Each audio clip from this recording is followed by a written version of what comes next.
Shalom, selamat malam.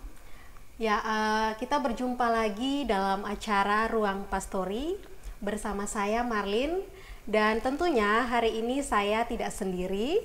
Hari ini saya ditemani oleh seorang narasumber yang luar biasa. Ya, kalau pada sebelum-sebelumnya ada topik-topik yang dibahas, dan kali ini saya bersama narasumber saya pun kami akan membahas topik yang juga menarik untuk diperbincangkan. Oke, nah malam hari ini saya akan memperkenalkan narasumber saya, Kakak Ita. Silakan Kakak perkenalkan. Shalom, diri, ya. Selamat malam. Selamat malam pemirsa yang ada di rumah. Selamat malam juga untuk teman-teman pemuda diaspora. Terima kasih atas kesempatan yang diberikan kepada saya. Nama saya, nama lengkap Ita Long, tapi biasa dipanggil Ita. Saya tidak dari diaspora, tapi saya dari Jemaat Bethlehem Oesapa Barat. Iya. Saya sebagai presbiter yang melayani di Jebob, dan saya juga dipercayakan sebagai UPP Pemuda. Oke, UPP Ya, Pemuda. UPP Pemuda. Saya juga pernah menjabat 2 periode sebagai Ketua Pemuda Teritori Iya, 2 Klasis Kupang Tengah waktu itu. Klasis Kupang Tengah. Iya. Oke, teman-teman yang lagi menyaksikan, singkat perkenalan diri dari narasumber saya malam hari ini, Kakak Ita.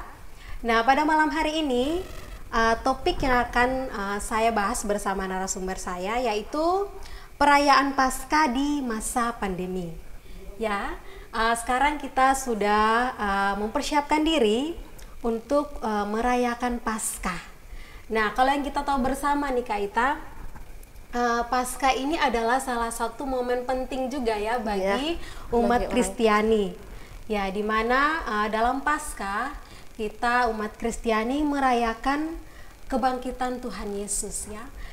Kita juga menghayati kesengsaraan Tuhan Yesus, dan kita semua sudah sama-sama melewati Minggu Sengsara ya Kak. Iya. Ya, kita sudah melewati Minggu Sengsara dan kita akan segera menyambut Paskah di bulan April.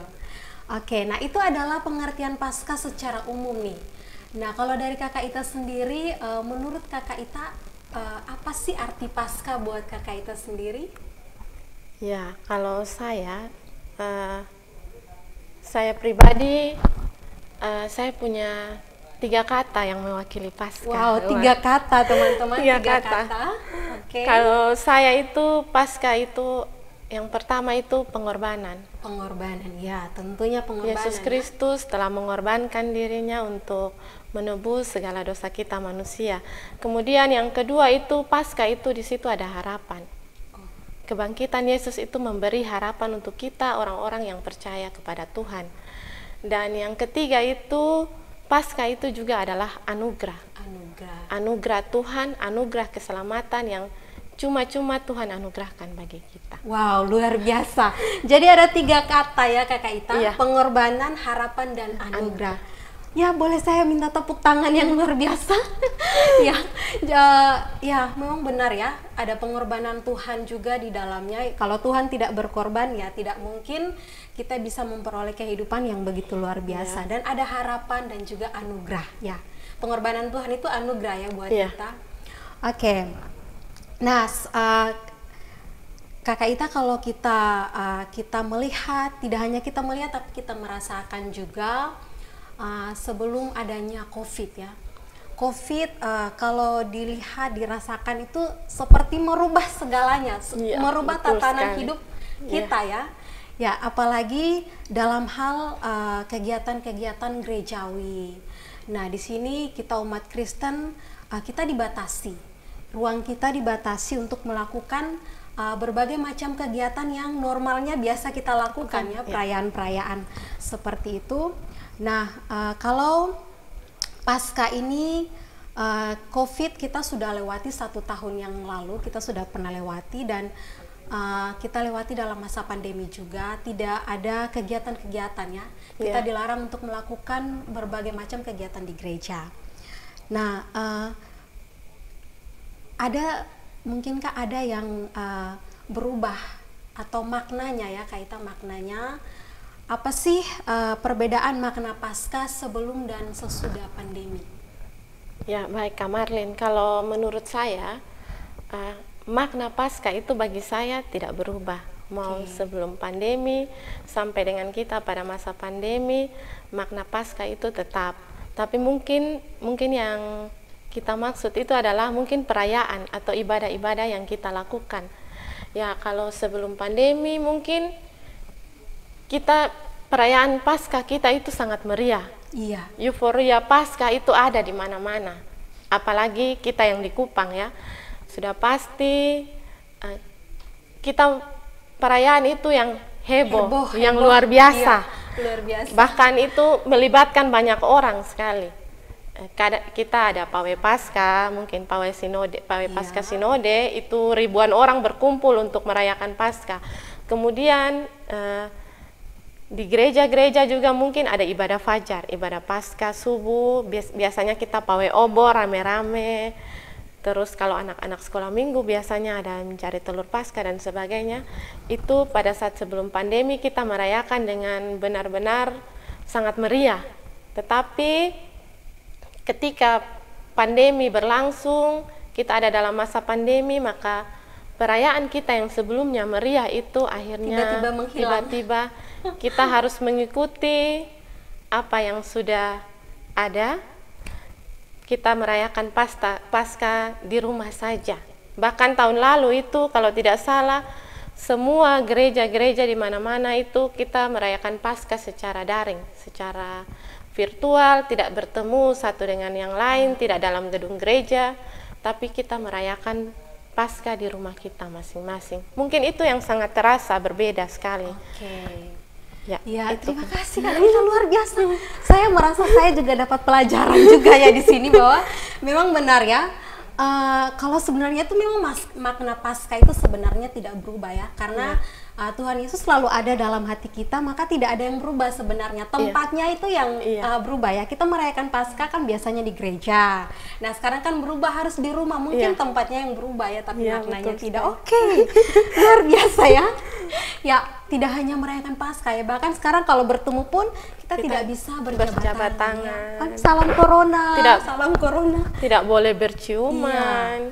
Jadi sepertinya hal-hal teknis seperti itu yang berubah, tapi makna Paskah sesungguhnya tetap terasa ya dalam hati kita. Bagaimana kita yang menghayati makna Paskah itu, menghidupkan selalu makna Paskah dalam hati kita. Oke, sepertinya suasana semakin panas. Oke, Kak Ita. Nah, kalau tadi kita berbicara tentang makna nih, Nah, sekarang kita lanjut lagi. Saya penasaran tadi jawaban dari Kakak Ita luar biasa tentang makna Paskah. Nah sekarang saya ingin tahu dampaknya Kak Ita. Dampak positif dan negatif perayaan Paskah di masa pandemi. Dampaknya. Ya, baik. Terima kasih. Kak Marlin mau yang mana duluan? Yang negatif atau yang positif duluan? Saya disuruh memilih.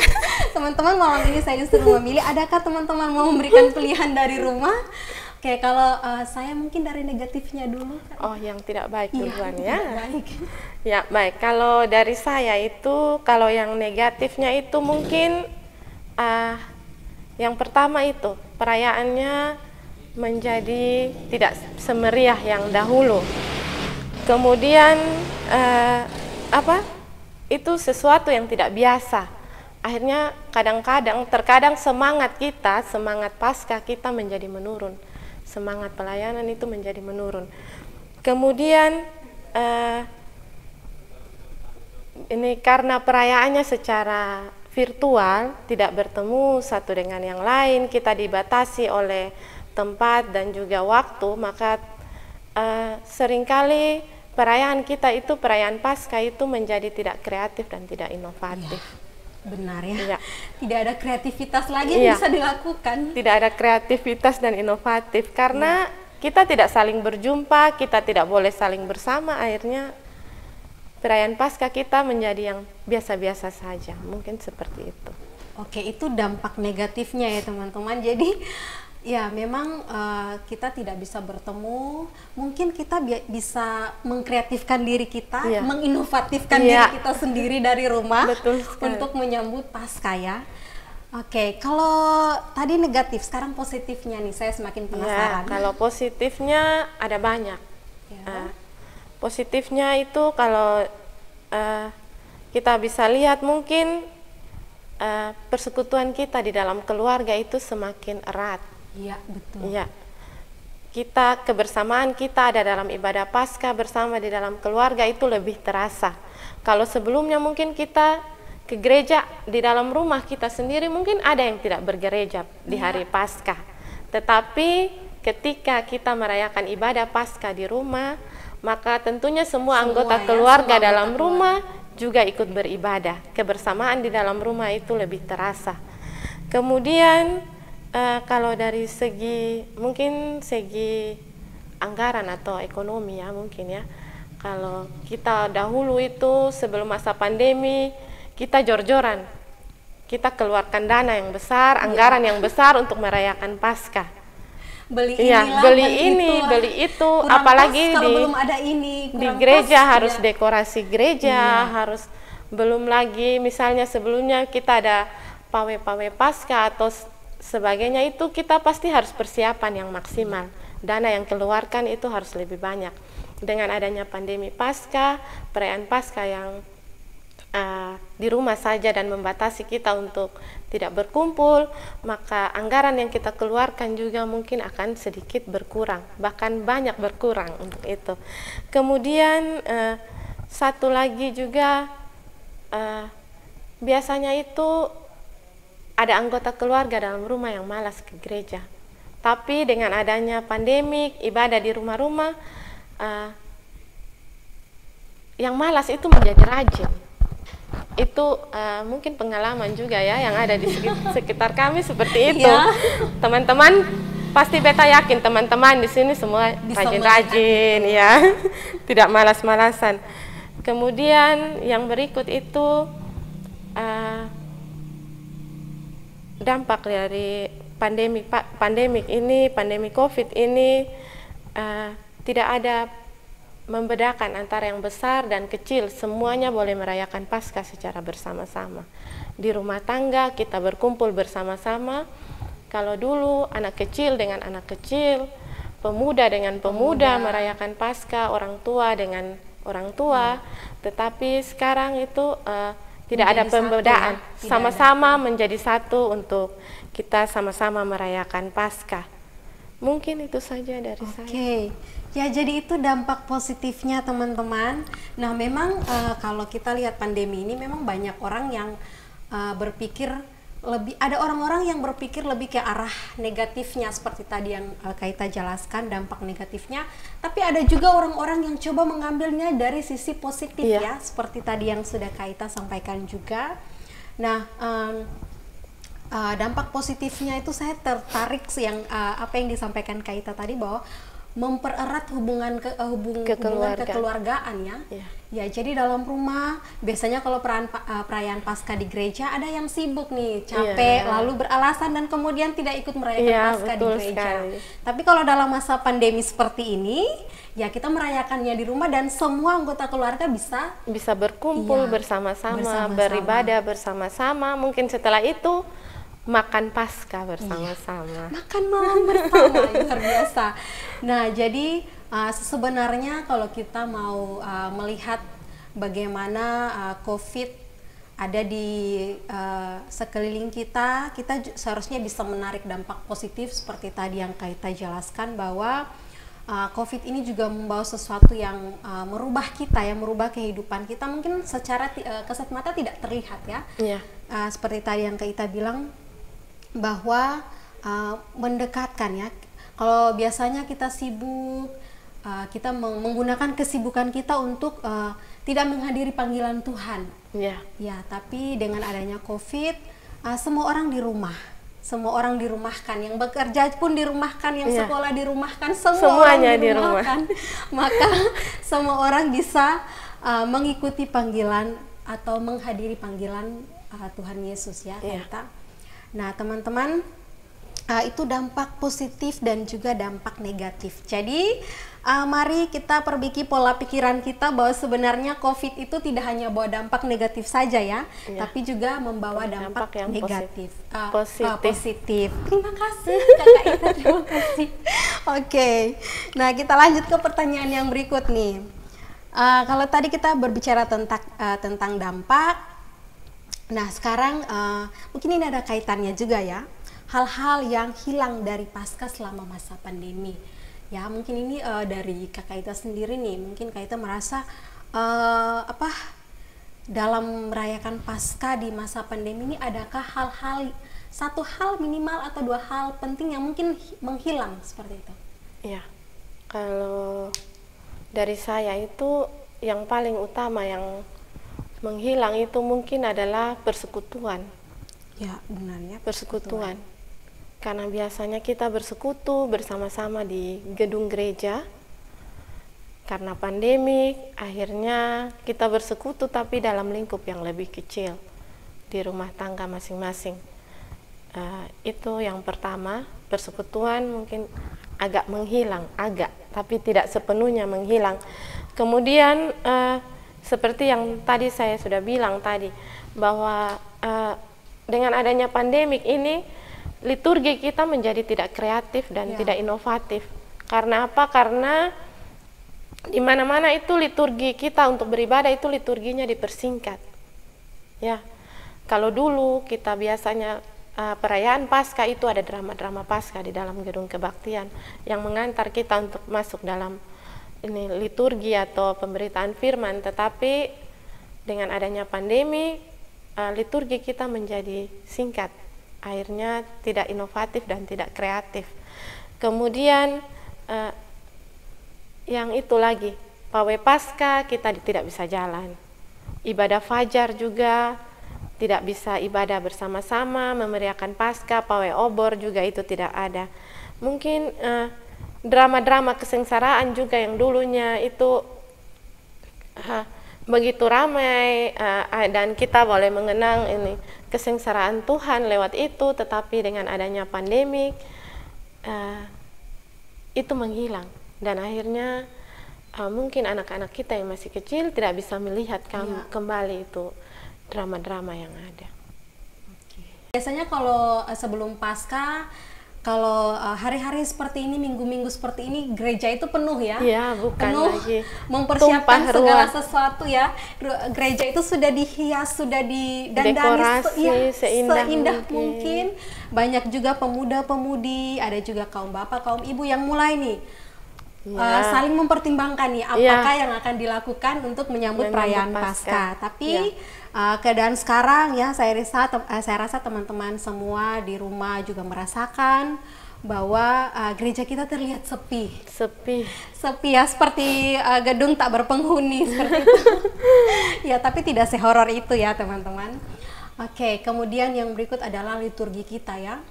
Liturgi kita menjadi tidak kreatif ya, bahkan waktu untuk beribadah pun dipangkas sesingkat-singkat mungkin ya. Jadi dengan waktu yang singkat ya kita secara ala kadarnya saja tidak bisa melakukan sesuatu yang kreatif untuk merayakan Paskah. Kemudian yang berikut tadi Kak Ita bilang pawai Paskah, ibadah Fajar mungkin. Ya biasanya kalau drama-drama kesengsaraan, Via Dolorosa.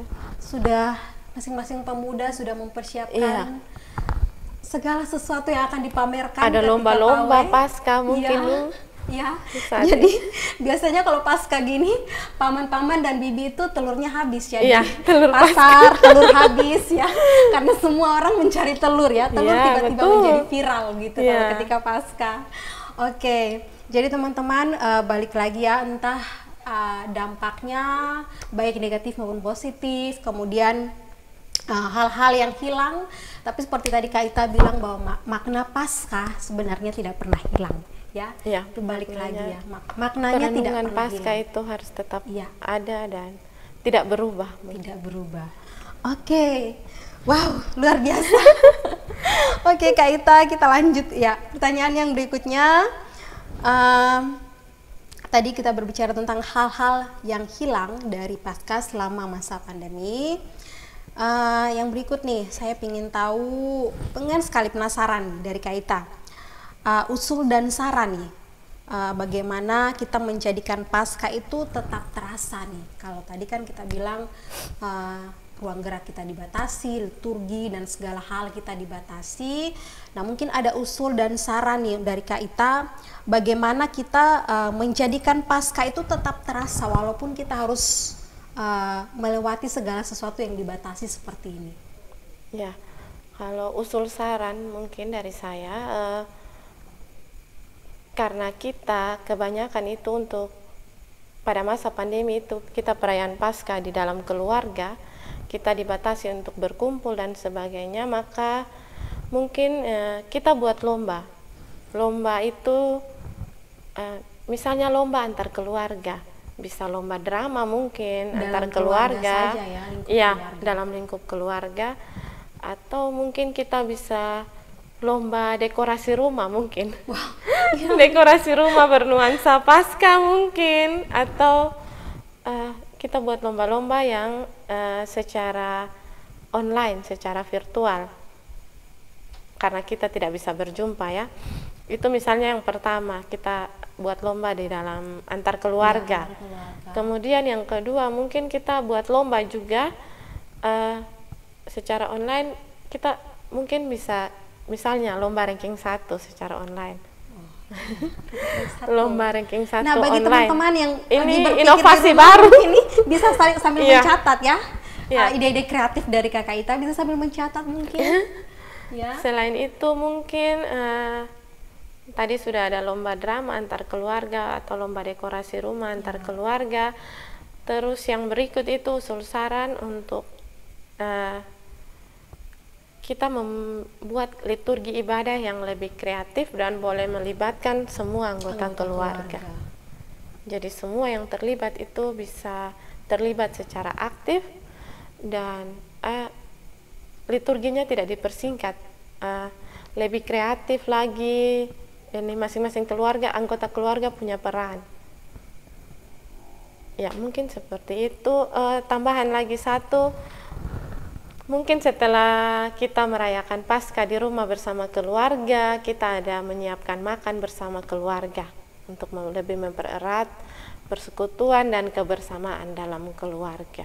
Oke. Iya. Wow. Teman-teman bagaimana sudah mendengarkan usul sarannya ya. Tadi yang pertama membuat drama nih dalam lingkup keluarga, luar biasa ya. Jadi papa, mama juga ikut berperan ya. Iya, anak-anak juga. Anak-anak, iya. Jadi tidak terasa bosan gitu, cuman merenungkan firman, berdoa. Iya. Kemudian yang berikut adalah mendandani rumah ya, menghias rumah nuansa Paskah. Wah, saya tertarik nih. Saya tertarik dengan ide itu. Kita menghias rumah kita ya, tidak perlu bertemu. Cukup kita hias rumah kita saja bernuansa Paskah. Wow, kreatif. Sangat kreatif Kak Ita. Kemudian yang berikut tadi apa Kak Ita yang terakhir ya? Yang terakhir itu mungkin kita bisa makan bersama keluarga. Terus juga ada liturgi ibadah yang lebih kreatif mungkin dan inovatif. Satu lagi mungkin seperti yang sudah kalau saya lihat di diaspora ini sudah ada ya, itu ibadah virtual lewat YouTube mungkin. Kalau punya radio ya mungkin dengan radio. Kalau kami di Bethlehem kami juga punya radio, jadi kami ibadahnya selain lewat YouTube tapi kami juga lewat radio. Bisa juga lewat media sosial yang lain, mungkin Facebook dan sebagainya. Tetapi yang pastinya offline di rumah juga itu pasti. Iya, oke. Jadi itu ya teman-teman. Jadi perlu juga ya kita mempersiapkan makanan, minuman gitu. Iya, jadi makan, minuman. Ya setelah Paskah, setelah ibadah, setelah ibadah bersama keluarga. Biasanya kalau setelah ibadah masing-masing langsung kembali kamar nih, kembali kamar tarik selimut dan bermimpi ya. Tapi kalau kita menyiapkan makanan, minuman ya kita bisa menikmati seperti bersama. Natal begitu ya. Seperti Natal. Oke. Kemudian kalau kita biasanya terima liturgi itu kan waktunya dipersingkat. Tapi seperti tadi Kak Ita bilang bahwa kita bisa membuat sesuatu yang kreatif ya, supaya nuansa Paskah itu tetap lebih terasa ya dalam rumah. Oke. Nah, Kemudian saya ingin tahu nih yang terakhir nih dari saya, apa sih harapan dan motivasi dari Kak Ita mungkin untuk kedepannya? Ya, baik. Kalau ditanya soal harapan, pasti harapan yang paling utama itu kita semua pasti mau untuk COVID. Pandemi ini segera berlalu daripada betul sekali. kita semua ya. Itu harapan yang paling utama. Ketong mau untuk kalau bisa Tuhan izinkan pandemi ini boleh segera berlalu. Ya, itu yang paling pertama, karena kalau pandemi ini sudah berlalu, kita akan kembali normal. Kita akan merayakan Paskah secara lebih meriah mungkin. Persekutuan kita itu akan semakin lebih erat. Kita tidak dibatasi lagi untuk berjumpa, untuk berkumpul, tetapi kita akan kalau pandemi ini sudah berlalu, pasti kita akan berjumpa kembali, bertemu kembali, saling sapa, saling cium mungkin, saling peluk. Itu yang paling utama ya. Orang NTT ya. Harapannya yang pasti agar pandemi ini segera berlalu, dan kita juga berharap Tuhan menolong kita semua bisa melewati pandemi ini dengan baik. Kita diberi kekuatan, kita diberi kesehatan. Kemudian harapannya juga itu yang berikut, semoga dengan adanya pandemi ini tidak melemahkan semangat kita untuk berpelayanan. Semangat kita harus tetap berkobar-kobar, harus tetap menyala-nyala. Apapun yang terjadi, mau ada pandemi, mau tidak ada pandemi, kita harus tetap semangat. Itu kemudian mungkin apa lagi ya? Itu saja mungkin dulu. Oke, terima kasih Kakak Ita. Ya, jadi tentunya semua orang berharap bahwa pandemi ini harus segera pergi berlalu, sehingga tidak membatasi kita lagi untuk melakukan segala sesuatu berkaitan dengan peribadahan kita ya Kak Ita. Oke, terima kasih. Oh iya, satu lagi mungkin kemarin yang beta lupa, kalau kita juga harus ingat bahwa ibadah kita atau gereja itu bukan gedungnya, tapi kita, saya dan teman-teman juga Kak Marlin, kita adalah gereja. Jadi kita juga punya harapan satu itu ya, dengan adanya pandemi ini, ketika kita boleh diizinkan Tuhan untuk bersekutu di dalam keluarga, mungkin kita dengan adanya itu kita membangun mesbah-mesbah doa di dalam keluarga. Jadi persekutuan kita itu boleh tetap ada, tidak di dalam gedung gereja, tetapi di dalam rumah tangga kita masing-masing, saya, kamu, kita semua, kita tetap sebagai gereja. Kita adalah gereja. Oke, teman-teman di rumah, bolehkah saya minta tepuk tangannya untuk narasumber saya yang luar biasa? Oke, terima kasih Kakak Ita, sangat memotivasi ya, sangat memotivasi. Terima kasih sudah bersedia menghadiri undangan kami untuk menjadi narasumber kami pada malam hari ini. Baik teman-teman di rumah, ya sekian untuk acara Ruang Pastori kami pada malam hari ini. Nah, satu pesan yang penting yang ingin saya sampaikan bahwa selalu diingat, ditanamkan bahwa makna Paskah tidak pernah berubah dan tidak pernah hilang ya. Jadi mau keadaan kita seperti apapun, makna Paskah selalu ada dalam hati kita. Tidak pernah hilang, tidak pernah berubah. Oke, terima kasih.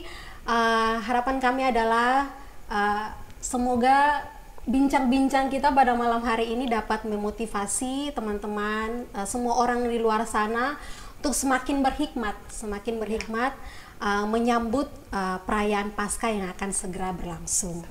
Oke, kemudian teman-teman, jangan bosan-bosannya untuk mengikuti acara Ruang Pastori, karena kami selalu menghadirkan bintang tamu narasumber yang luar biasa. Oke, jadilah orang bijak yang bersedia mendengarkan pendapat orang lain, seperti kata Amsal 1 ayat 5. Baiklah orang bijak mendengar dan menambah ilmu, dan baiklah orang yang berpengertian memperoleh bahan pertimbangan. Akhir kata dari kami, shalom dan sampai jumpa. Shalom.